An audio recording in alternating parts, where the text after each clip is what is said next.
চলুন এই মামাকে কিছু প্রশ্ন করা যাক। মামা, আপনার সাথে কথা বলা যাবে? হ্যাঁ, কইন। মনে করেন আমি আর আপনি এক জঙ্গলে গেছি, বাইগান। জঙ্গলে একটা আপেল পাইছি, এখন সেই আপেলটা খাবে কে? আপনি খাইন। না, পাইছি তো দুইজন।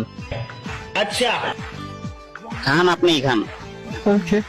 ওকে, আমি খেলাম। তারপর একটু হাঁটার পর সামনে যে একটা ঝর্ণা, ঝর্ণার পানি, এখন ঝর্ণার পানি খাবে কে? আপনি আপেল খাইছেন, আপনি খান। আচ্ছা, আপেলও আমি খেলাম।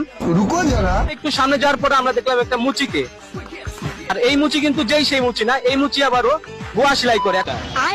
এখন কাঠটা সেলাই করবে। আপনি আপেল খাইছেন, আপনি পানি খাইছেন, আপনি এটাই সেলাই করবো। ও আচ্ছা, আমারটাই সেলাই করলো। তারপর আমরা একটু সামনে যাওয়ার পর আমরা পেলাম একটা সান্ডা। এই সান্ডা বড় গোয়া আমার, এখন এই সান্ডা কাকে গোয়া মারবে? আপনার তো সেলাই করা।